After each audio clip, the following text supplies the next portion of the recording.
하버드 교수가 제 답안지를 찢는 순간을 봤습니다. 베낀 게 확실해. 0점이다. 전 아무 말도 할 수 없었어요. 그날 밤 협박 문자가 왔죠. 네, 아버지처럼 되고 싶지 않으면 학교를 떠나라. 책상 서랍을 열었습니다. 20년 된 신문 스크랩, 하버드 교수 자살, 표절 논란, 사진 속 관 옆에 서 있던 7살 아이. 그게 저였습니다. 전 친구에게 말했어요. 그 교수가 제 아버지를 죽였어요. 20년 전 그날, 어머니는 마크 교수 앞에 무릎 꿇었습니다. 제발 진실을 말해주세요. 그는 차갑게 외면했죠. 1년 후 어머니도 돌아가셨어요. 징계위원회에서 마크는 비웃었습니다.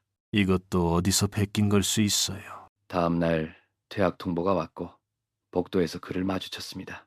이제 그만 포기하는 게 어때? 전 아무 대답도 하지 않았어요. 그런데 그날 밤 70대 노인 한 명이 총장실 문을 두드렸습니다. 하버드 대학교 경제학과 강의실. 오늘은 중간고사 답안지를 돌려받는 날이었어요. 마크 해리슨 교수가 한 장 한 장 학생들에게 답안지를 나눠주는데 그의 얼굴엔 특유의 차갑고 오만한 미소가 걸려 있었죠. 이번 시험 전반적으로 실망스러웠어. 너희가 얼마나 배웠는지 의심스러울 정도야. 학생들은 긴장한 채 자기 차례를 기다렸어요. 그때 마크 교수의 시선이 한 답안지에서 멈췄습니다. 박지훈이라고 적힌 답안지였죠. 교수는 그 답안지를 집어들더니 지훈을 향해 천천히 걸어왔어요. 박지훈. 지훈이 고개를 들었습니다. 마크 교수는 답안지를 지훈 책상 위에 탁 내려놓더니 그대로 두 손으로 찢어버렸어요. 찌익. 종이가 찢어지는 소리가 조용한 강의실에 날카롭게 울려 퍼졌습니다. 베낀 게 확실해. 0점이다. 짧고 냉정한 선언이었어요. 학생들은 숨을 죽인 채 지훈을 쳐다봤죠. 몇몇은 동정 어린 눈빛이었고 몇몇은 호기심 가득한 시선이었습니다. 지훈은 찢어진 답안지를 내려다봤어요. 자신이 밤을 새워가며 준비했던 그 시험지가 이렇게 갈기갈기 찢겨 있었죠. 주먹이 떨렸습니다. 턱 근육이 굳어지고 이를 꽉 깨물었지만 지훈은 아무 말도 하지 않았어요. 그저 고개를 숙인 채 떨리는 주먹을 꽉 쥐고 참았습니다. 그날 밤 지훈은 기숙사 방에서 침대에 누워 천장을 멍하니 바라보고 있었어요. 마크 교수의 강의실에서 있었던 일이 계속 머릿속을 맴돌았죠. 20년을 기다렸어. 이제 시작이야. 그렇게 생각하며 눈을 감으려는 순간이었어요. 휴대폰이 갑자기 진동을 울렸습니다. 지훈은 무심코 휴대폰을 집어들었죠. 화면에 뜬 건 모르는 번호에서 온 문자 메시지였어요. 메시지를 열어본 순간 지훈의 눈동자가 흔들렸습니다. 네 아버지처럼 되고 싶지 않으면 학교를 떠나라. 단 한 줄. 하지만 그 한 줄이 지훈의 온몸을 얼어붙게 만들었어요. 손끝이 차갑게 식더니 심장이 미친 듯이 뛰기 시작했습니다. 지훈은 떨리는 손으로 휴대폰을 꽉 쥐었어요. 숨을 깊게 들이마시고 천천히 내뱉으면서 감정을 억눌렀죠. 그리고 창밖을 바라보며 차갑게 중얼거렸습니다. 역시 교수님이 보낸 거군요. 목소리엔 분노보다는 오히려 기대감이 섞여 있었어요. 드디어 움직이기 시작했어. 20년 전처럼 또다시 증거를 없애려고 하는 거지. 지훈은 침대에서 벌떡 일어나 책상으로 걸어갔습니다. 맨 아래 서랍을 열더니 조심스럽게 낡은 파일 하나를 꺼냈어요. 그 안에는 색이 바랜 신문 스크랩들이 가득 들어 있었죠. 지훈은 떨리는 손으로 맨 위에 있는 신문 기사를 펼쳤습니다. 지훈은 천천히 벽 쪽으로 걸어갔어요. 그곳엔 20년 전 신문 기사가 액자에 담겨 붙어 있었죠. 누렇게 바랜 종이 위로 굵은 헤드라인이 선명하게 보였습니다. 하버드 교수 자살, 표절 논란. 지훈의 시선이 기사 사진 위에서 멈췄어요. 흑백 사진 속엔 고인이 된 남자가 있었고 그 옆에 작은 아이가 서 있었답니다. 겨우 7살쯤 되어 보이는 너무나 어린 소년이었죠. 아이는 카메라를 똑바로 보고 있었지만 그 눈빛은 아무것도 없었어요. 텅 비어버린 눈. 이해할 수 없는 상황 속에서 그저 멍하니 서 있던 그 아이. 지훈은 그 사진을 한참 동안 바라보다가 천천히 손을 올렸습니다. 액자 유리 위로 자신의 손가락을 댔죠. 사진 속 아이의 얼굴을 쓰다듬듯이요. 그리고 그 순간 지훈의 얼굴과 사진 속 아이의 얼굴이 천천히 겹쳐지기 시작했어요. 20년이라는 시간이 흐르는 동안 7살 소녀는 성인이 되었습니다. 하지만 그 눈빛만큼은 변하지 않았죠. 여전히 그날의 상처를 품고 있었고 여전히 아버지를 잃은 그날을 기억하고 있었답니다. 지훈의 손이 천천히 주먹을 쥐었어요. 떨리는 목소리로. 그러나 단호하게 그가 말했습니다. 아버지, 이제 시작이에요. 다음 날 캠퍼스 한 구석의 벤치에 지훈이 홀로 앉아 있었어요. 손에 든 샌드위치는 한 입도 먹지 못한 채 그저 멍하니 앞만 바라보고 있었죠. 어제 있었던 마크 교수의 모욕적인 말들이 머릿속을 계속 맴돌고 있었습니다. 그때였어요. 지훈, 여기 있었구나. 밝은 목소리와 함께 금발의 여학생이 다가왔어요. 바로 같은 수업을 듣는 제시카였죠. 그녀는 지훈 옆에 털썩 앉으며 물병을 건넸습니다. 어제 수업 때 봤어. 마크 교수가 너한테 완전 심하게 굴던데? 괜찮아요. 괜찮긴 뭐가 괜찮아. 나도 그 수업 듣잖아. 다른 애들한테는 안 그러는데 너한테만 유독 미친 듯이 물고 늘어지더라. 정말 이상해. 제시카는 지훈의 얼굴을 유심히 들여다보며 말을 이었어요. 처음엔 그냥 까다로운 교수인가 보다 했는데 아니야. 명백히 너만 타겟으로 잡은 거야. 왜 그런 거야? 너 혹시 뭔가 알아? 지훈은 고개를 돌렸습니다. 대답하고 싶지 않았어요.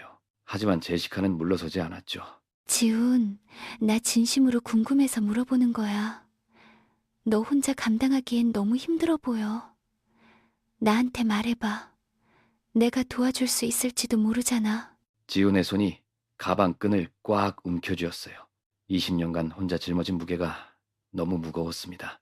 누군가에게 털어놓고 싶은 마음이 간절했지만 동시에 두려웠죠. 제시카의 맑은 눈동자가 지훈을 계속해서 바라보고 있었어요. 지훈, 제발. 뭔가 있는 거 맞지? 말해줘. 긴 침묵이 흘렀습니다. 바람이 나뭇잎을 흔들고 멀리서 학생들의 웃음소리가 들려왔어요. 그 순간 지훈의 입이 천천히 열렸습니다. 그 교수가요. 목소리가 떨렸어요. 20년 만에 처음으로 누군가에게 진실을 말하는 순간이었으니까요. 그 교수가 제 아버지를 죽였어요. 제시카의 눈이 크게 떠졌습니다. 입술이 살짝 벌어지고 숨이 젖은 듯 그대로 굳어버렸어요. 그녀의 얼굴에 충격과 믿기지 않는다는 표정이 동시에 스쳐 지나갔습니다. 지우는 창밖을 멍하니 바라보다가 천천히 눈을 감았어요. 그러자 20년 전 그날이 눈앞에 선명하게 떠올랐습니다. 검은색 장막이 드리워진 장례식장이었어요. 조문객들의 낮은 목소리가 웅성거리는 가운데 겨우 7살이었던 지훈이 까만 옷을 입고 아버지 영정 앞에 서 있었죠. 작은 손으로 꽉 쥔 하얀 국화꽃이 파르르 떨리고 있었어요. 엄마, 아빠는 언제 깨어나? 지훈 어머니는 아들의 손을 꼭 잡은 채 아무 대답도 하지 못했습니다. 눈가는 새빨갛게 부어 있었고 입술을 깨물며 간신히 눈물을 참고 있었어요. 그때였어요. 장례식장 문이 열리면서 한 남자가 들어왔죠. 바로 마크 해리슨이었습니다. 검은색 정장을 말끔하게 차려입은 그는 주변 사람들과 가볍게 인사를 나누며 걸어왔어요. 마치 평범한 조문객처럼요. 지훈 어머니는 그 모습을 보자마자 비틀거리며 일어났습니다. 마크 교수님, 목소리가 떨렸어요. 그녀는 마크에게로 달려가더니 그의 앞에 멈춰 섰습니다. 교수님, 제발 진실을 말씀해 주세요. 제 남편이 정말 표절을 했나요? 당신이 진실을 알고 계시잖아요. 마크는 잠시 그녀를 내려다보더니 차갑게 고개를 저었어요. 부인, 지금 이 자리에서 이러시면 곤란합니다.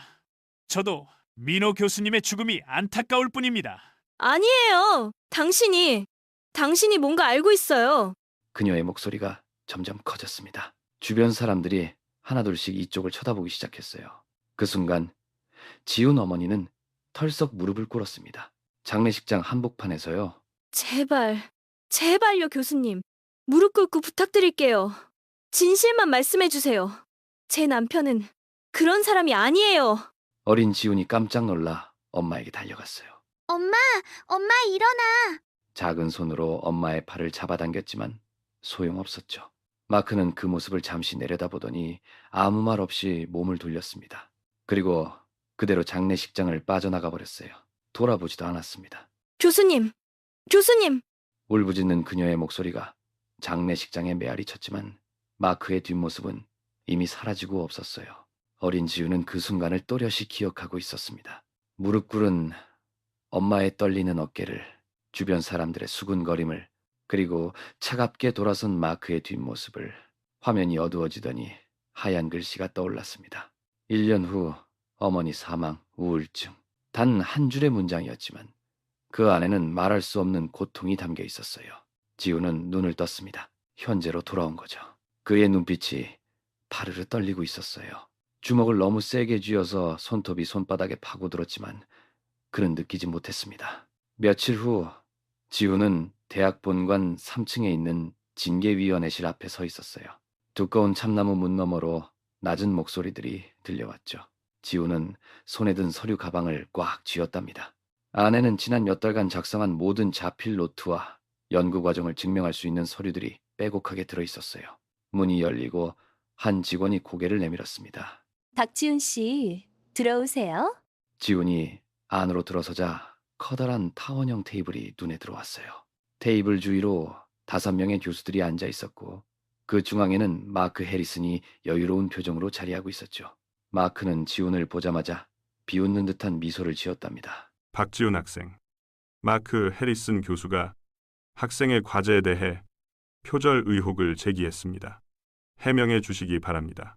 지훈은 침착하게 서류 가방을 열어 자필 노트를 꺼냈어요. 빼곡하게 채워진 100페이지가 넘는 노트였죠. 이것은 제가 직접 손으로 쓴 연구 노트입니다. 모든 계산 과정과 아이디어 전개 과정이 날짜별로 기록되어 있습니다. 그런데 바로 그때 마크가 냉소적인 목소리로 끼어들었어요. 위원장님, 저는 30년 넘게 이 분야에 몸담아온 사람입니다. 솔직히 말씀드리면 이 학생의 답은 혼자 힘으로는 불가능한 수준입니다. 박사 과정, 학생들도 못 푸는 문제를 석사 1학기 학생이 풀었다는 게 말이 됩니까? 마크의 말에 다른 교수들이 고개를 끄덕이기 시작했어요. 지우는 재빨리 추가 서류를 꺼내 제출했습니다. 이것은 제 준비 과정을 보여주는 서류들입니다. 도서관 대출 기록, 논문 출력 기록, 심지어 연구실 출입 기록까지 모두 있습니다. 하지만 마크는 서류를 흘끗 보더니 코웃음을 쳤어요. 하하, 그래요. 열심히는 했겠죠. 근데 그걸로 뭘 증명하겠다는 겁니까? 이런 것도 얼마든지 조작할 수 있고 어디서 베낀 걸 수도 있어요. 박지훈 학생, 솔직히 인정하는 게 어때요? 누구한테 도움받았는지 말만 하면 가볍게 넘어갈 수도 있습니다. 마크의 태도에 지훈의 주먹이 꽉 쥐어졌어요. 20년 전 아버지를 몰아세웠던 바로 그 태도였죠. 하지만 지훈은 꾹 참으며 침착하게 대답했답니다. 저는 혼자 했습니다. 제 노트를 자세히 보시면 모든 과정이 논리적으로 연결되어 있습니다. 위원장이 노트를 꼼꼼히 살펴보기 시작했어요. 하지만 다른 교수들은 이미 마크의 말에 설득당한 표정이었죠. 그런데 마크 교수님 말씀도 일리가 있어 보입니다. 이 수준의 답안을 1학기 학생이 혼자 작성했다는 게 제가 보기엔 명백한 표절입니다. 누군가의 도움을 받았거나 아니면 어디선가 답을 구해왔을 겁니다. 지훈은 이를 악물었어요. 증거를 다 제출했는데도 마크의 권위 하나로 모든 게 무너지고 있었던 거죠. 학생의 노력은 인정하지만 현재로서는 표절이 아니라는 확실한 증거도 표절이라는 확실한 증거도 없습니다. 위원장님, 상식적으로 생각해 보세요. 이건 명백히 마크 교수님, 우리는 증거로 판단해야 합니다. 현재 상황에서는 결정을 보류하는 게 맞다고 봅니다. 결국 위원회는 결론을 내리지 못하고 회의를 마쳤어요. 지훈이 서류를 챙겨 밖으로 나오는데 복도에서 마크와 딱 마주쳤답니다. 아무도 없는 긴 복도였죠. 두 사람은 그렇게 서로를 바라보며 서 있었어요. 마크는 여전히 비웃는 표정이었고 지훈은 차가운 눈빛으로 그를 응시했습니다. 5초, 10초가 지나갔지만 누구도 먼저 말을 꺼내지 않았어요. 그날 밤 제시카는 하버드 도서관 지하 자료실에 혼자 남아 있었어요. 형광등이 깜빡이는 낡은 공간, 먼지가 쌓인 오래된 서랍들이 즐비한 곳이었죠.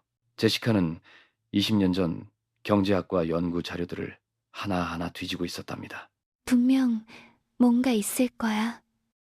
지훈 아버지가 그렇게 억울하게 죽으셨을 리가 없어. 손에 묻은 먼지를 털어내며 다음 서랍을 열었어요.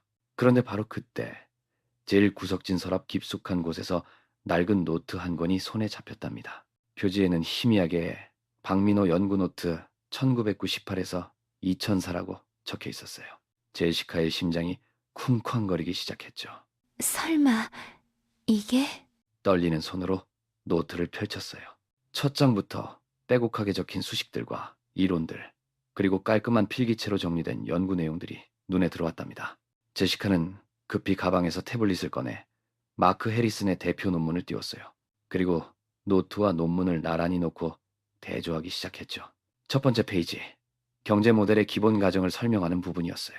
민호의 노트에는 이렇게 적혀 있었답니다. 소비자 행동의 비합리성을 전제로 한 새로운 시장 균형 모델, 그리고 마크의 논문, 2005년 발표된 그 유명한 논문의 서론을 보니까요. Consumer Irrationality as a Foundation for New Market Equilibrium Models. 제시카의 눈이 점점 커졌어요. 이건 번역만 한 거잖아? 다음 페이지로 넘겼답니다. 핵심 수식이 나오는 부분이었죠. 민호의 노트에 적힌 복잡한 수학 공식들, 그 옆에는 직접 그린 그래프와 함께 상세한 설명이 달려 있었어요. 마크의 논문 3페이지를 펼쳐보니 똑같은 수식이 그대로 있었답니다. 심지어 그래프의 쭉 레이블까지 일치했죠. 미친. 이건 표절이 아니라 아예 도둑질이잖아. 손이 부들부들 떨리기 시작했어요. 하지만 제시카는 멈추지 않고 계속 대조했답니다. 4장, 5장, 10장, 15장. 페이지를 넘길 때마다 증거는 더욱 명확해졌어요. 문장 구조는 물론이고 심지어 예시로 든 사례 연구까지 똑같았답니다. 민호의 노트에는 2003년 3월 12일자로 이런 메모가 있었어요.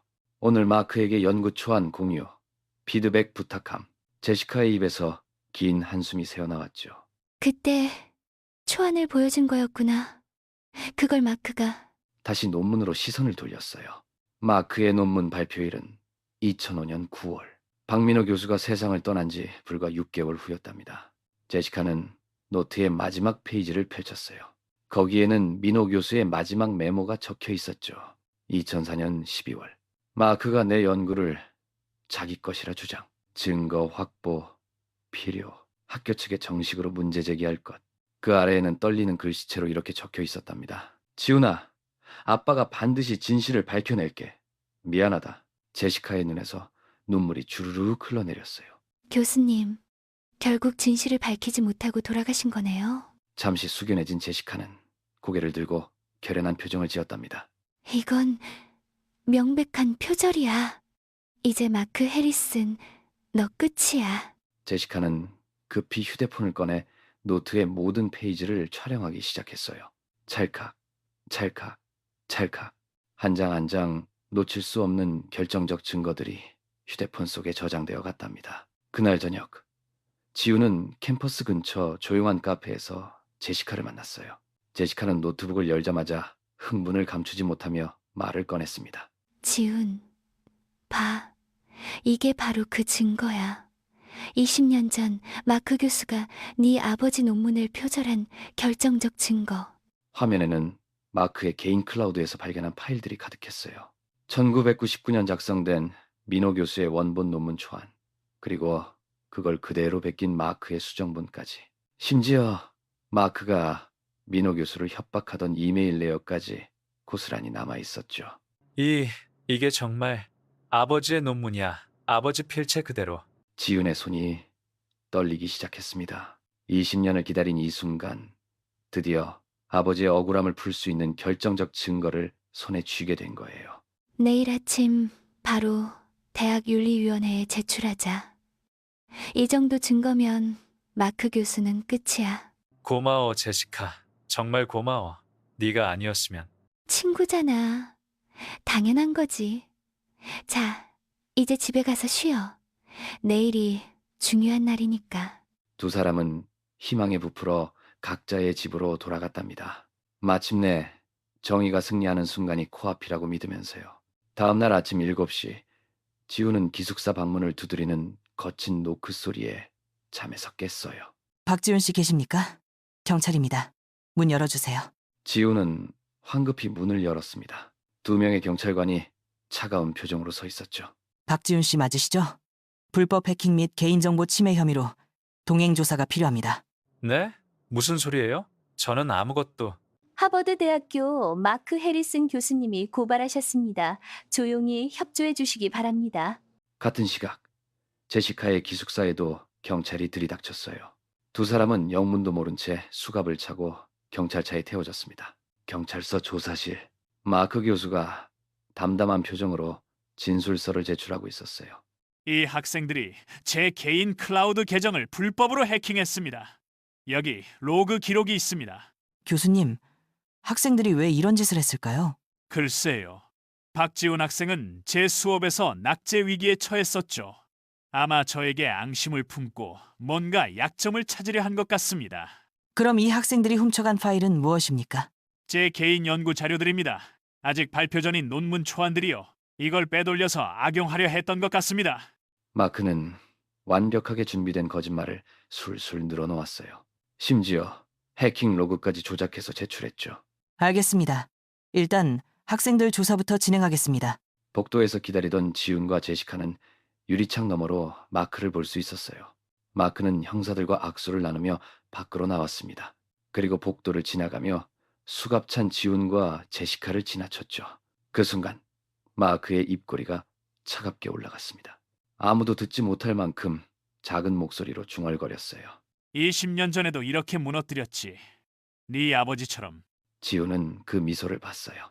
승리를 확신하는 모든 것이 계획대로 흘러간다는 그 차가운 미소를. 대학 이사회 회의실, 천장까지 높이 뻗은 거대한 창문 사이로 햇빛이 쏟아져 들어왔어요. 긴 테이블 양옆으로 회색 정장을 입은 이사들이 쫙 앉아 있었고요. 그 중심, 단상 위에 마크 해리슨 교수가 서 있었답니다. 짙은 남색 양복에 붉은 넥타이, 그 얼굴에는 자신감이 가득했죠.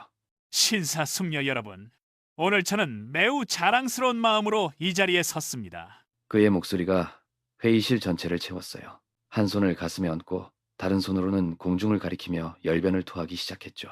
지난 몇 주간 우리 대학은 전례 없는 공격을 받았습니다. 한 학생의 무분별한 의혹 제기로 말이죠. 하지만 우리는 어떻게 했습니까? 잠시 멈추더니 이사들을 한 명 한 명 천천히 둘러봤어요. 철저한 조사를 진행했습니다. 그리고 그 결과 모든 혐의가 근거 없는 것임이 명백히 밝혀졌습니다. 그렇습니다, 교수님. 한 이사가 고개를 끄덕이며 맞장구를 쳤어요. 이번 사건으로 우리 대학의 학문적 정직성을 지켰습니다. 우리는 증명했습니다.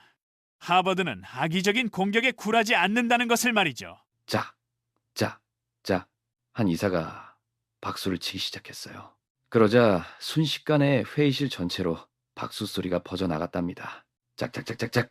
우레와 같은 박수 소리가 계속해서 울려 퍼졌죠. 감사합니다, 여러분. 마크는 천천히 고개를 숙여 인사했어요. 하지만 그가 고개를 들었을 때 그 입가에 걸린 미소가 그게 정말 소름 끼치도록 차갑고 오만했답니다. 내가 이겼어. 완벽하게. 그의 눈빛이 그렇게 말하고 있었어요. 앞으로도 저는 이 대학의 명예를 위해 최선을 다하겠습니다. 그 누구도, 그 어떤 것도 우리의 전통을 훼손하지 못하게 말입니다. 박수 소리가 더욱 커졌어요. 어떤 이사는 일어서서 박수를 치기까지 했죠. 마크는 그 광경을 바라보며 입꼬리를 더욱 올렸답니다. 만족감이 그의 얼굴 전체에 퍼져나갔어요. 20년 전에도 이겼고 지금도 이겼어. 나는 절대 지지 않아. 회의실 뒤쪽에서 기자들이 갑자기 우르르 몰려들었어요. 교수님, 소감 한 말씀 부탁드립니다. 이번 조사 결과에 대해 어떻게 생각하십니까? 플래시가 터지기 시작했어요. 퍽. 하버드 대학 본관 앞. 가을 낙엽이 바람에 흩날리는 오후였어요. 학생들이 분주히 오가는 그 사이로 한 노인이 천천히 걸어오고 있었습니다. 70대로 보이는 그 노인은 낡은 회색 코트를 입고 지팡이에 의지한 채 한 걸음 한 걸음 조심스럽게 발을 옮기고 있었죠. 등은 약간 구부정했고 깊게 파인 주름 사이로 20년 세월의 무게가 그대로 느껴졌어요. 노인이 본관 입구에 다다르자 경비가 다가왔습니다. 어르신, 어디 찾으시는 곳이라도 있으신가요? 노인은 떨리는 목소리로 천천히 입을 열었어요. 저 총장님을 만나러 왔습니다. 총장님요? 예약은 하셨나요? 아니, 하지만 꼭 만나야 합니다. 경비의 표정이 난처해졌지만 노인의 절박한 눈빛을 본 순간 뭔가 심상치 않다는 걸 직감했나 봐요. 잠시만 기다려 주세요. 확인해 보겠습니다. 몇 분 후 놀랍게도 노인은 총장실로 안내됐습니다. 아마 20년 전이라는 말이 효과가 있었던 모양이에요. 넓은 총장실 문이 열리고 노인이 천천히 들어섰죠. 책장이 벽면을 가득 채운 그 방에서 대학 총장이 책상 뒤에 앉아 있었어요. 어서 오십시오. 무슨 일로 저를 찾으셨는지요? 노인은 떨리는 손으로 가방에서 낡은 갈색 봉투를 꺼냈습니다.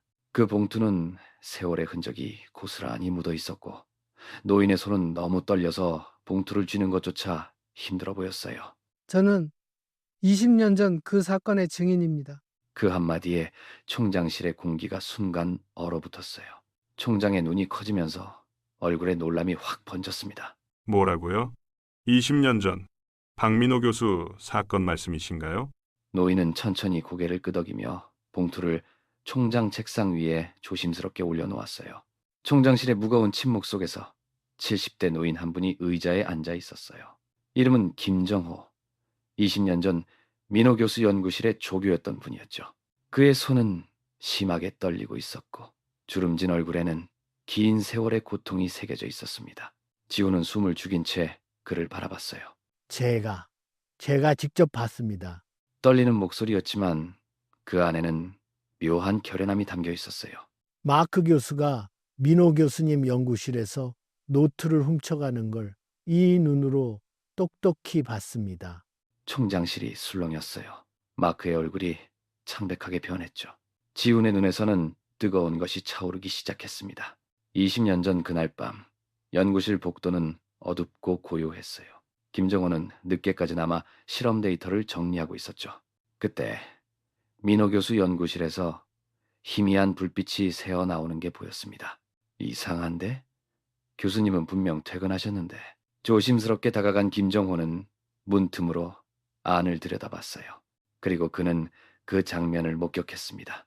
마크 해리슨이 민호 교수의 책상 서랍을 뒤지고 있었고 연구 노트를 꺼내 복사기 앞에 서 있었던 거예요.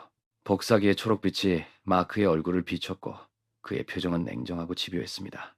김정호는 그 자리에 얼어붙었어요. 심장이 미친 듯이 뛰었지만 움직일 수가 없었죠. 다시 총장실로 돌아왔어요. 김정호는 주먹으로 눈물을 닦아내며 말을 이어갔습니다.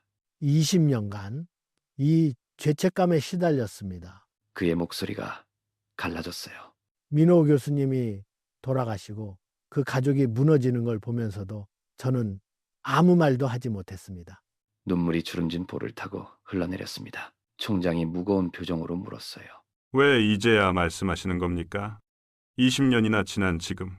김정호는 떨리는 손으로 가슴을 쥐었습니다. 두려웠습니다. 마크 교수는 이미 하버드의 스타였고 저는 그저 평범한 조교에 불과했으니까요. 그가 고개를 떨구었어요.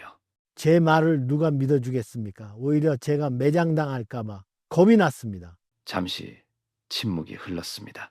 하지만 더 이상은 참을 수 없었습니다. 김정호의 증언이 공개되자 캠퍼스는 순식간에 들끓기 시작했어요.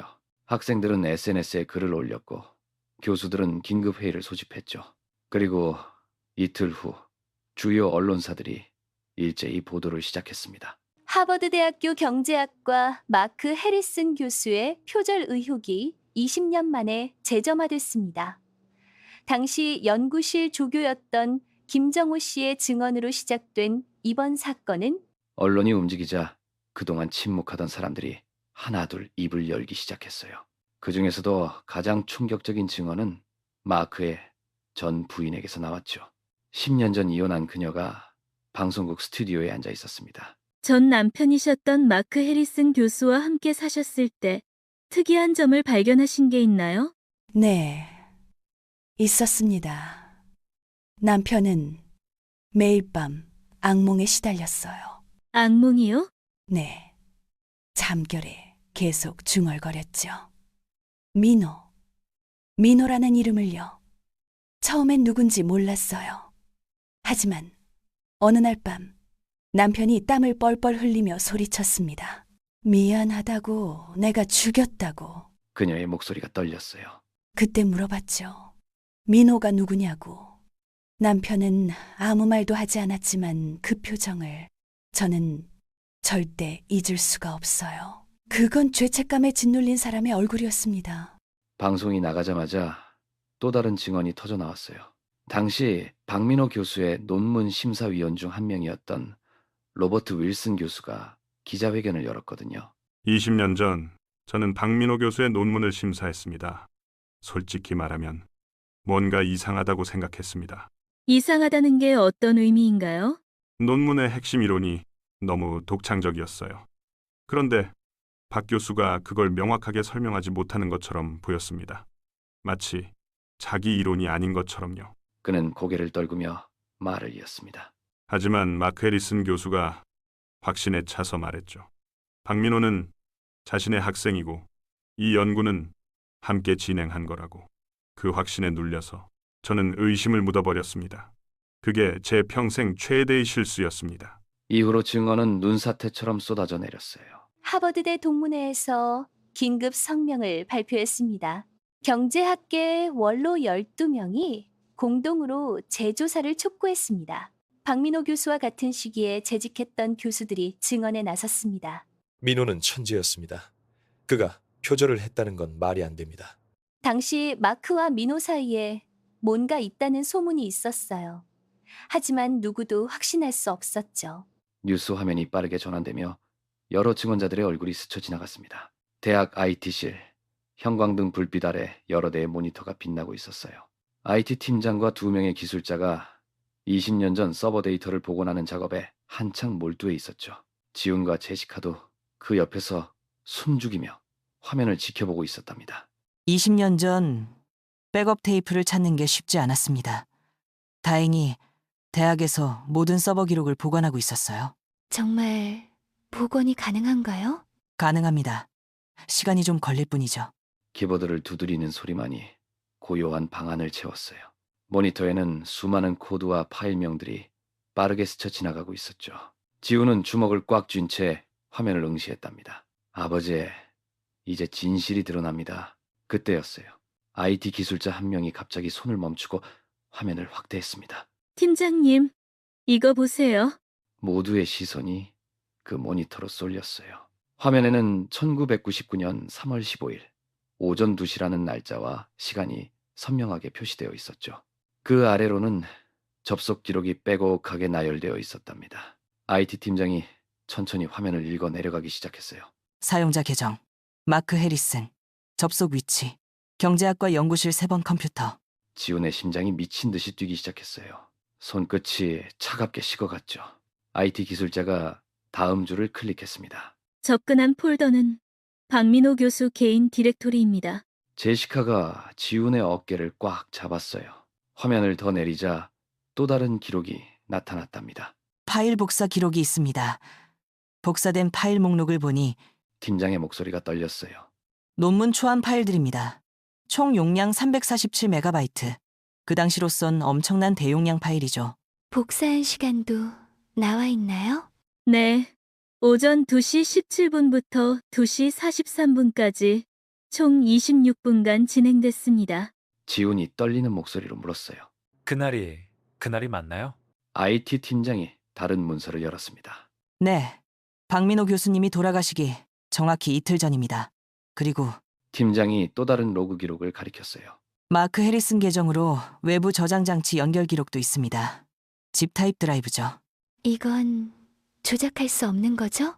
불가능합니다. 서버 로그는 실시간으로 기록되고 암호화되어 저장됩니다. 게다가 이건 20년 전 백업 테이프에서 복원한 겁니다. 화면을 확대하자 더 자세한 정보가 보였어요.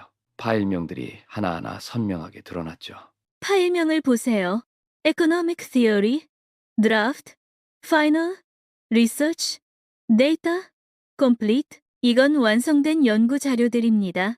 지훈의 눈에서 뜨거운 것이 흘러내렸어요. 20년을 기다린 순간이었죠. IT 팀장이 모든 기록을 출력하기 시작했습니다. 프린터에서 종이가 쏟아져 나왔어요. 이건 IT 팀장의 목소리가 떨렸습니다. 결정적 증거입니다. 드디어 대학 본관 3층 긴급조사위원회가 열리는 날이 밝았어요.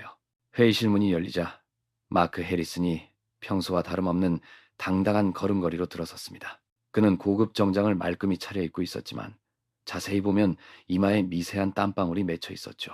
회의실 안에는 이미 5명의 위원들이 엄숙한 표정으로 자리를 지키고 있었어요. 중앙에 앉은 백발의 위원장이 차가운 눈빛으로 마크를 바라보며 입을 열었습니다. 마크 해리슨 교수, 자리에 앉으시죠.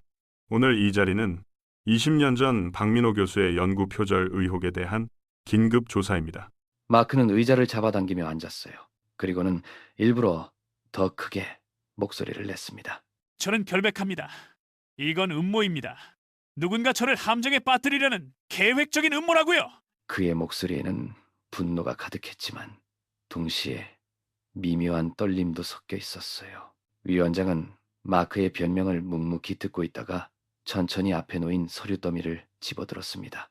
그렇다면 이것들은 어떻게 설명하시겠습니까? 위원장이 서류를 한 장씩 넘기기 시작했어요. 1998년 3월 15일 오후 11시 47분 박민호 교수의 연구실 컴퓨터에 당신의 아이디로 로그인한 기록이 있습니다. 1998년 4월 2일 새벽 2시 13분 또다시 당신의 아이디로 접속해 핵심 데이터를 외장 하드로 복사한 기록이 있고요. 마크의 얼굴에서 서서히 혈색이 빠져나가기 시작했어요. 입술이 파르르 떨리더니 그가 급하게 말을 이었습니다.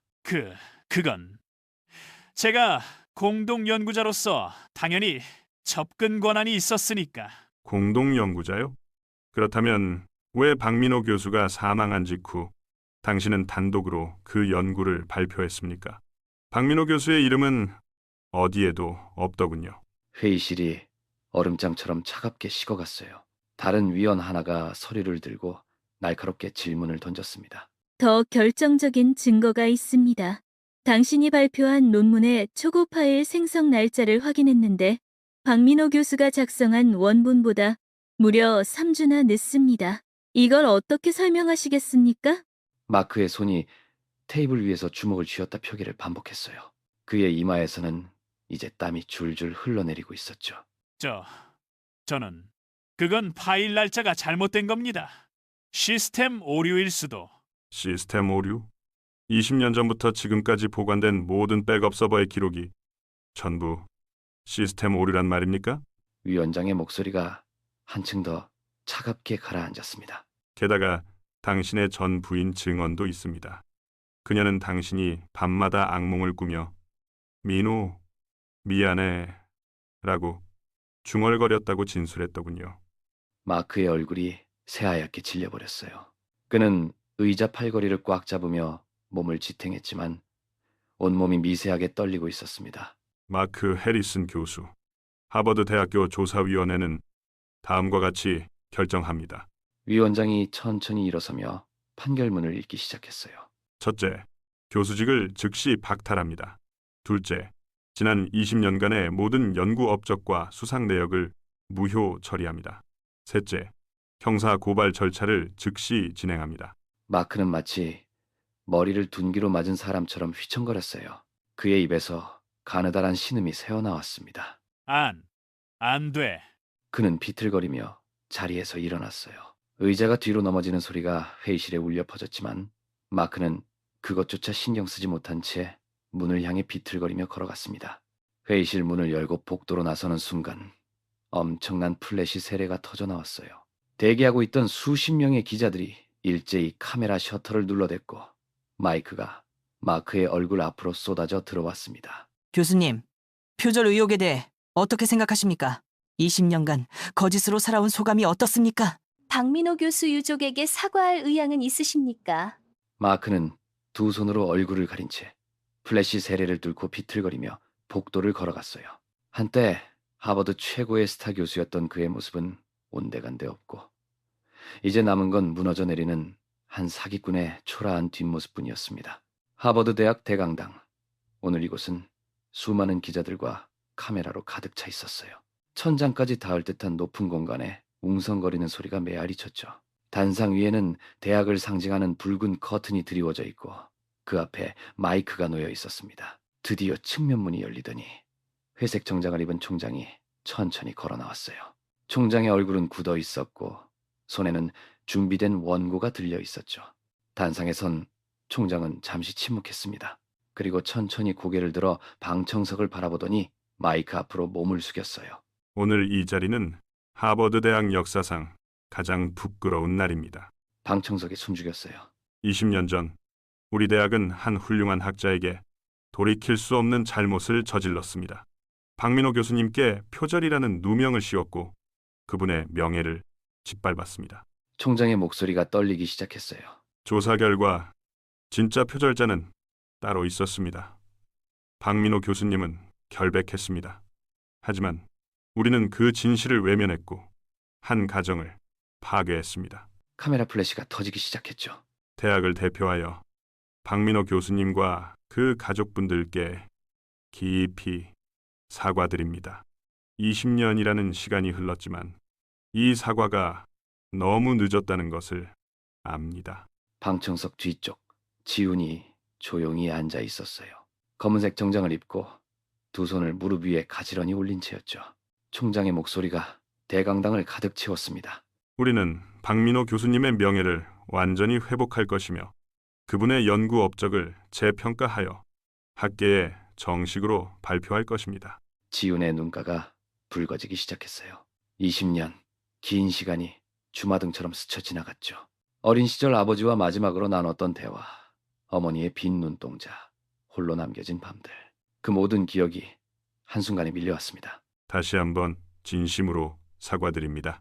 총장이 깊이 고개를 숙였어요. 그 순간 지훈의 눈에서 눈물 한 방울이 뚝 떨어졌습니다. 소리 없이 조용히. 지훈은 입술을 꽉 깨물며 고개를 숙였어요. 어깨가 미세하게 떨리기 시작했죠. 바로 그때 옆자리에 앉아있던 제시카가 지훈의 손을 찾았습니다. 지훈, 당신이 해냈어. 제시카의 따뜻한 손이 지훈의 차가운 손을 꽉 감싸 쥐었어요.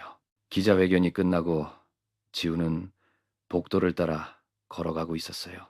기자들의 플래시가 아직도 눈앞에 아른거렸고 귓가엔 수많은 질문들의 소음이 남아있었죠. 하지만 지훈의 표정은 놀라울 만큼 차분했어요. 20년을 기다렸던 순간이 이제야 왔으니까요. 그런데 바로 그때였습니다. 앞에서 누군가 지훈의 앞을 가로막더니 멈춰섰어요. 고개를 드니 마크 해리슨이었습니다. 창백한 얼굴에 눈가는 벌겋게 충혈되어 있었고 한때 당당하던 그의 어깨는 축 처져 있었어요. 마크는 지훈을 바라보며 입술을 떨었습니다. 그리고 천천히, 정말 천천히 무릎을 꿇기 시작했어요. 복도 바닥에 무릎이 닿는 순간 둔탁한 소리가 조용한 공간에 울려 퍼졌습니다. 한때 하버드를 호령하던 교수가 지금 한 학생 앞에서 무릎을 꿇고 있는 거예요. 미안하다. 정말 미안하다. 그의 목소리는 떨리고 있었어요. 질투했어. 네 아버지가 나보다 훨씬 뛰어났으니까. 그 사람은 천재였어. 진짜 천재였다고. 나는 그저 평범한 사람이었을 뿐이야. 매일 밤 그 사람 논문을 읽으면서 생각했어. 이건 내가 절대 쓸 수 없는 글이다라고. 그 열등감이 날 미치게 만들었어.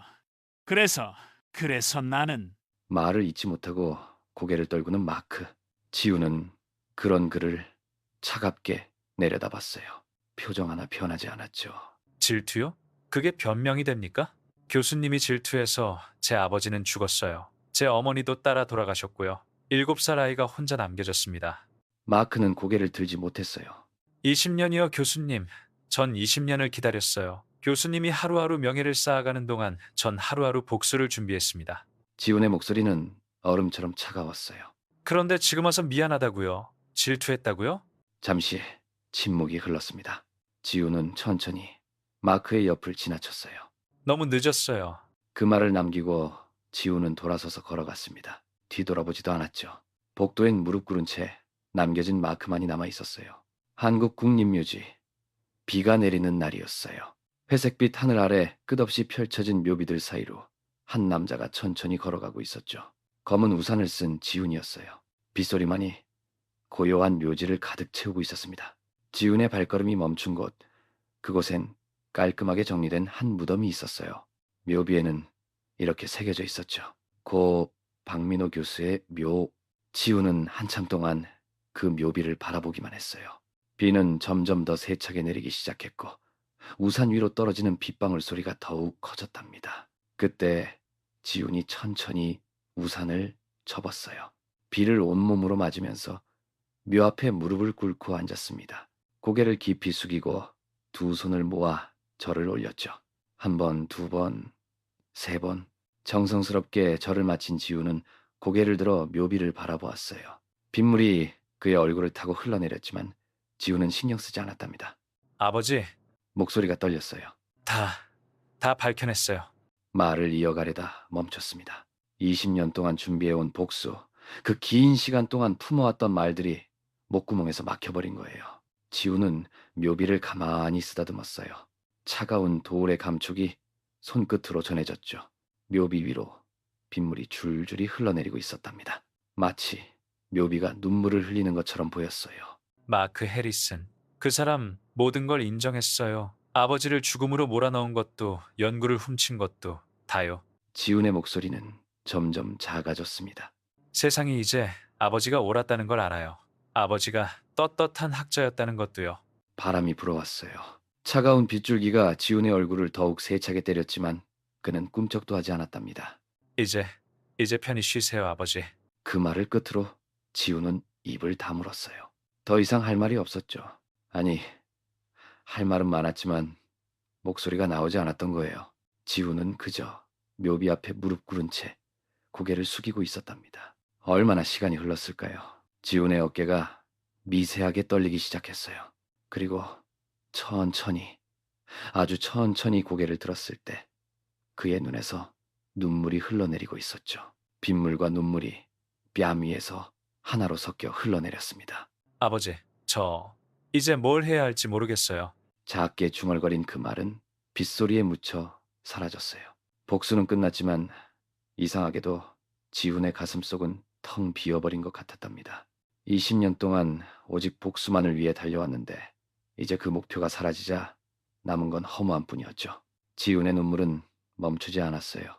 빗물과 함께 끝없이 흘러내렸답니다. 일주일이 흘렀습니다. 지훈은 자신의 아파트 거실에서 커피 한 잔을 손에 든 채 창밖을 멍하니 바라보고 있었어요. 머릿속엔 여전히 복잡한 생각들이 가득했죠. 그런데 그때 휴대폰에서 긴급 속보 알림이 울렸습니다. 지훈이 화면을 봤는데 순간 그의 눈이 커지더니 온몸이 그대로 굳어버렸어요. 전 하버드 대학교 경제학 교수 마크 해리슨, 자택에서 숨진 채 발견. 손에 들고 있던 커피잔이 바닥으로 떨어졌습니다. 뜨거운 액체가 바닥에 퍼지는 것도 느끼지 못한 채 지훈은 황급히 TV를 켰어요. 뉴스 앵커의 목소리가 거실을 가득 채웠습니다. 오늘 오전 보스턴 시내 한 아파트에서 전 하버드 대학교 교수 마크 해리슨이 숨진 채 발견됐습니다. 경찰은 현장에서 유서를 발견했으며 타살 혐의점은 없는 것으로 보고 있습니다. 화면이 전환되더니 마크의 아파트 앞에 경찰 테이프가 쳐진 모습이 나왔어요. 지훈은 소파에 털썩 주저앉았습니다. 숨이 막히는 것 같았어요. 그의 머릿속은 온통 하얗게 변해버렸죠. 경찰 관계자에 따르면 유서에는 20년 전 연구 표절 사건에 대한 참회의 내용이 담겨 있는 것으로 알려졌습니다. 유족의 동의하에 유서 일부가 공개됐는데요. 들어보시겠습니다. 화면이 다시 바뀌며 유서 내용이 천천히 스크롤되기 시작했어요. 남성 성우의 목소리가 차분하게 유서를 읽어내려갔습니다. 나는 20년 전부터 이미 죽어 있었습니다. 숨은 쉬고 있었지만 내 영혼은 그날 이미 무너졌습니다. 지훈의 손이 떨리기 시작했어요. 박민호 교수님, 정말 죄송합니다. 당신은 진정한 학자였습니다. 나는 당신의 연구를 훔쳤고 당신의 명예를 짓밟았으며 결국 당신의 목숨까지 빼앗았습니다. 지훈의 눈에서 눈물이 흘러내리기 시작했습니다. 지훈, 미안하다. 네 아버지는 위대한 학자였다. 그분이 남긴 연구는 정말로 세상을 바꿀 수 있는 것이었어.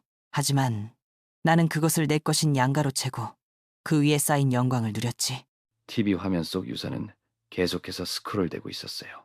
20년 동안 나는 매일 밤 악몽에 시달렸습니다.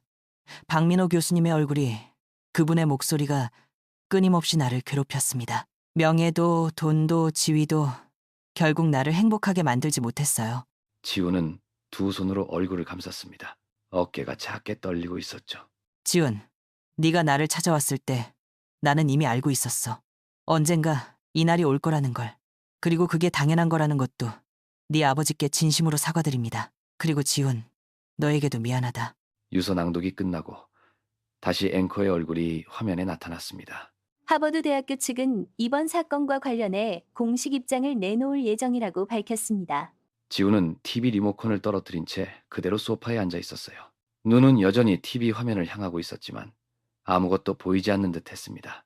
그의 얼굴엔 어떤 감정도 떠오르지 않았어요. 분노도 아니고 슬픔도 아니고 그렇다고 기쁨도 아니었습니다. 그저 텅 빈 허무함만이 그의 가슴을 채우고 있었죠.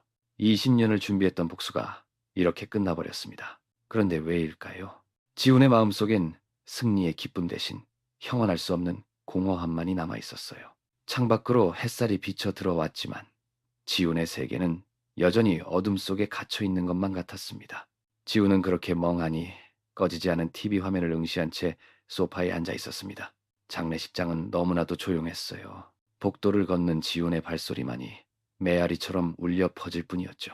검은 양복을 차려입은 지훈이 마크 해리슨 교수의 빈소 앞에 멈춰 섰습니다. 마크 해리슨 교수 연결식이라고 쓰인 조화 화환이 덩그러니 놓여 있을 뿐 조문객의 흔적은 거의 보이지 않았어요. 지훈은 천천히 빈소 안으로 들어갔습니다. 흰 국화가 놓인 제단 위 영정사진 속 마크가 희미하게 미소 짓고 있었죠. 그 눈빛이 예전과는 달라 보였어요. 권위와 오만함으로 가득했던 그 눈빛이 아니라 뭔가 텅 비어버린 듯한 공허함만이 남아있었습니다. 지훈은 영정사진 앞에 서서 한참 동안 마크의 얼굴을 바라봤어요. 얼마나 시간이 흘렀을까요? 지훈의 입가에 쓸쓸한 미소가 번졌습니다. 그리고 천천히, 아주 천천히 무릎을 꿇더니 정중하게 절을 올리기 시작했어요. 한 번, 두 번, 그 모습을 본다면 누구도 믿지 못했을 거예요. 20년을 복수에 바친 남자가 자신의 아버지를 죽음으로 몰아넣은 그 사람에게 절을 올리고 있다는 사실을요. 지훈은 고개를 숙인 채 조용히 중얼거렸습니다. 교수님도 20년간 지옥이었겠죠. 매일 밤 악몽에 시달리고 거짓 위에 쌓아올린 명예가 무너질까 두려워하셨겠죠. 목소리가 미세하게 떨렸어요. 분노도 증오도 아닌 이상하게 공허한 감정이 가슴속을 채웠습니다. 전 교수님을 용서할 수 없습니다. 하지만 이해는 하게 됐어요. 인간이 얼마나 나약한 존재인지. 지훈이 천천히 고개를 들어 다시 한번 영정사진을 바라봤어요. 이제 모두 끝났습니다. 복수를 완수한 지훈은 오랜만에 어머니의 고향 외할머니 집을 찾았어요. 할머니는 이미 몇 년 전에 돌아가셨고 지금은 비어있는 집이었죠. 먼지가 쌓인 방 안에서 지훈은 묵묵히 유품을 정리하기 시작했습니다. 낡은 앨범, 옛날 사진들, 어머니가 쓰시던 물건들 하나하나 만질 때마다 가슴이 먹먹해졌어요. 그때였습니다. 옷장 구석진 곳에서 오래된 나무 상자 하나가 눈에 띄었죠. 지훈은 조심스럽게 상자를 꺼내 뚜껑을 열었어요. 그 안에는 낡은 봉투 하나가 들어있었습니다. 봉투 겉면에는 어머니의 필체로 이렇게 적혀 있었어요. 지훈이에게. 지훈의 손이 미세하게 떨리기 시작했습니다. 이게 언제 쓰신 거지? 떨리는 손으로 봉투를 열자 몇 장의 편지지가 나왔어요. 어머니의 정성스러운 글씨가 빼곡하게 적혀 있었습니다. 지훈은 천천히 편지를 펼쳤어요. 그 순간 마치 어머니의 목소리가 들리는 것만 같았죠. 우리 지훈아, 이 편지를 읽고 있다면 엄마는 아마 네 곁에 없겠지? 미안해 지훈아. 엄마가 너무 약해서 네가 혼자 이 모든 걸 견뎌야 했구나.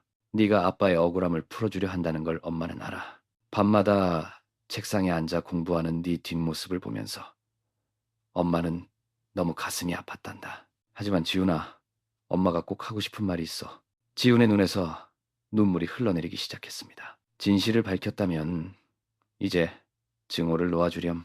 복수는 네 인생까지 망친단다, 지훈아. 엄마는 네가 증오 속에서 살아가는 게 너무 두려워. 아빠의 명예를 되찾는 건 중요해. 하지만 그것보다 더 중요한 건 우리 지훈이가 행복한 거란다. 아빠와 엄마는 네가 미소 지으며 사는 모습을 보고 싶어해. 누군가를 사랑하고 사랑받고 따뜻한 하루하루를 보내는 네 모습 말이야. 지우는 더 이상 눈물을 참을 수 없었어요. 지우나, 복수가 끝나면 이제 네 인생을 살아줘. 아빠를 위한 삶이 아니라 지훈이 네 자신을 위한 삶을 살아가렴. 그게 아빠와 엄마가 진짜로 바라는 거란다. 우리 아들 정말 사랑해. 그리고 정말 미안해. 행복하렴. 우리 지훈아. 편지는 거기서 끝이었습니다. 마지막 문장에는 어머니의 눈물 자국이 번져 있었어요. 지훈은 편지를 가슴에 꽉 안았습니다. 그리고 소리 없이 울기 시작했어요. 어깨가 떨리고 눈물이 멈추지 않았습니다. 20년간 꽁꽁 얼어붙어 있던 지훈의 마음이 드디어 녹아내리고 있었어요. 화면이 천천히 밝아지면서 자막이 떠올랐어요. 1년 후 장면이 바뀌고 하버드 대학의 웅장한 강의실이 나타났답니다. 높은 천장 아래 계단식으로 배치된 좌석들, 그리고 앞쪽 강단에는 커다란 스크린과 칠판이 보였죠. 강의실 입구 옆 벽면에 설치된 교수 소개 명패가 클로즈업 됐어요. 경제학과 조교수 박지훈. 또렷한 글씨로 새겨진 이름 아래에는 하버드 대학 로고가 빛나고 있었답니다. 강의실 문이 열리고 단정한 네이비 정장을 입은 지훈이 들어섰어요. 20년 전 아버지가 입었을 법한 그런 깔끔한 차림새였죠. 한 손에는 강의 자료를, 다른 한 손에는 노트북 가방을 들고 있었답니다. 지훈이 강단으로 걸어가는 모습이 천천히 화면에 잡혔어요. 그의 발걸음은 이제 더 이상 무겁지 않았고 어깨도 당당히 펴져 있었죠. 지훈이 강단 위에 섰습니다. 바로 그 순간이었어요. 강의실 곳곳에 앉아있던 학생들이 일제히 일어서더니 박수를 치기 시작했답니다. 짝짝짝짝. 따뜻하고 진심 어린 박수 소리가 강의실을 가득 채웠어요. 지훈은 깜짝 놀란 표정으로 학생들을 바라봤답니다. 그리고는 천천히, 아주 천천히 입가에 미소가 번져나갔죠. 20년 동안 한 번도 지어본 적 없던 그런 평온하고 따뜻한 미소였어요. 지훈은 학생들을 향해 고개를 숙여 인사했고 박수 소리는 더욱 커졌답니다. 카메라가 천천히 지훈의 얼굴을 클로즈업했어요. 그의 눈가에는 더 이상 복수의 날카로움이 없었고 그저 평온함만이 가득했죠. 강의를 마친 지훈이 복도를 걷고 있었어요. 학생들의 환한 웃음소리가 들리고 누군가가 교수님 수업 정말 최고였어요 라고 외치는 소리도 들렸죠. 지훈은 가볍게 손을 흔들며 미소를 지었습니다. 20년이라는 긴 시간, 그 무게가 이제는 조금씩 가벼워지는 것 같았거든요. 바로 그때였어요. 복도 끝에서 한 젊은 청년이 천천히 지훈에게 다가오고 있었습니다. 20대 초반으로 보이는 청년은 깔끔한 셔츠에 청바지를 입고 있었고 얼굴엔 묘한 긴장감이 가득했죠. 청년은 지훈 앞 3m 정도 떨어진 곳에서 멈춰 섰어요. 그리고 심호흡을 한번 크게 하더니 떨리는 목소리로 입을 열었습니다. 교수님. 지훈이 걸음을 멈췄어요. 청년의 눈빛에서 뭔가 특별한 것이 느껴졌거든요. 저는 마크 해리슨의 아들입니다. 순간 복도의 모든 소리가 멈춘 것 같았어요. 지훈의 눈이 크게 떠졌고 손에 들고 있던 서류 뭉치가 살짝 흔들렸습니다. 청년은 고개를 푹 숙인 채 주먹을 꽉 쥐고 있었죠. 지훈은 아무 말도 하지 못한 채 그저 청년을 바라만 봤어요. 마크의 아들이라니. 20년 전 그 모든 비극의 시작이었던 그 사람의 아들이 지금 자기 앞에 서 있다는 게 믿기지 않았거든요. 청년이 천천히 고개를 들었습니다. 그의 눈가엔 눈물이 맺혀 있었어요. 이번에 여기 입학했습니다. 청년의 목소리가 떨렸습니다. 아버지의 잘못을 바로잡고 싶어서요. 아버지가 저지른 일 때문에 교수님 가족이 얼마나 고통받으셨는지 저도 압니다. 청년의 눈에서 눈물 한 방울이 떨어졌어요. 저는 아버지의 아들이지만 아버지의 길을 걷고 싶지 않습니다. 교수님께 정말 죄송합니다. 복도가 고요했어요. 지나가던 학생들도 멈춰서서 이 광경을 바라보고 있었죠. 지훈의 가슴이 뜨거워졌습니다. 20년 전 7살 소년이었던 자신도 아버지의 억울함을 알면서도 아무것도 할 수 없었던 그 무력함이 떠올랐거든요. 그리고 지금 마크의 아들도 똑같은 무게를 짊어지고 있다는 것을 알 수 있었어요. 하지만 그 청년은 아버지와 다른 길을 선택했습니다. 복수가 아닌 용서를, 회피가 아닌 직면을 선택한 거죠. 지훈의 입가에 미소가 번졌어요. 그리고 천천히 오른손을 앞으로 내밀었습니다. 환영해. 청년의 눈이 커졌어요. 믿을 수 없다는 표정으로 지훈의 얼굴을 바라봤죠. 교수님, 네 아버지의 잘못은 네 잘못이 아니야. 그리고 그 잘못을 바로잡으려는 네 용기가 정말 대단해. 청년의 눈에서 눈물이 주르륵 흘러내렸습니다. 그리고 떨리는 손으로 지훈의 손을 잡았어요. 두 사람의 손이 꽉 맞잡혔습니다. 하버드 대학교 강의실, 지훈은 마지막 강의를 위해 단상에 섰습니다. 강의실은 학생들로 가득 차 있었고 제시카를 비롯한 동료들도 뒤편에 앉아 있었죠. 지훈은 잠시 학생들을 둘러보다가 천천히 입을 열었어요. 지난 몇 주간 여러분과 함께한 시간은 제게 큰 의미였습니다. 오늘은 마지막 강의니까 제가 가장 중요하게 생각하는 이야기를 나누고 싶어요. 학생들이 조용히 귀를 기울였습니다. 진실은 반드시 드러납니다. 그의 목소리가 강의실 안에 울려 퍼졌어요. 아무리 오랜 시간이 걸려도 아무리 깊이 묻혀 있어도 진실은 결국 빛을 보게 됩니다. 하지만 지훈은 잠시 말을 멈추고 학생들을 천천히 둘러봤습니다. 진실을 밝히는 것보다 더 중요한 게 있습니다. 그건 바로 우리가 서로를 믿고 용서하며 함께 나아가는 것입니다. 교수님, 그럼 잘못을 저지른 사람도 용서해야 하나요? 용서는 상대를 위한 게 아닙니다. 용서는 나 자신을 자유롭게 하는 겁니다. 증오와 복수심에 갇혀 사는 것보다 용서를 통해 앞으로 나아가는 게 훨씬 더 큰 용기죠. 학생들이 고개를 끄덕였어요. 저도 오랜 시간 복수만을 생각하며 살았습니다. 하지만 이제는 알아요. 진정한 승리는 상대를 무너뜨리는 게 아니라 내 마음의 평화를 되찾는 거라는 걸. 강의실은 조용했지만 지훈의 말 한마디 한마디가 깊게 울렸습니다. 여러분, 이 세상에는 불의가 있고 고통이 있습니다. 하지만 동시에 희망도 있고 사랑도 있어요. 어떤 걸 선택할지는 우리에게 달려 있습니다. 제시카가 뒤편에서 미소를 지었고 다른 동료들도 감동한 표정이었죠. 여러분이 앞으로 어떤 길을 걷든 진실을 향해 나아가되 증오가 아닌 사랑으로, 복수가 아닌 용서로 살아가시길 바랍니다. 학생들이 조용히 고개를 끄덕였습니다. 그 순간 창밖으로 하얀 눈송이가 천천히 내리기 시작했어요. 지훈은 창문 쪽을 바라보며 부드러운 미소를 지었습니다. 그의 얼굴에는 더 이상 고통이나 분노가 없었어요.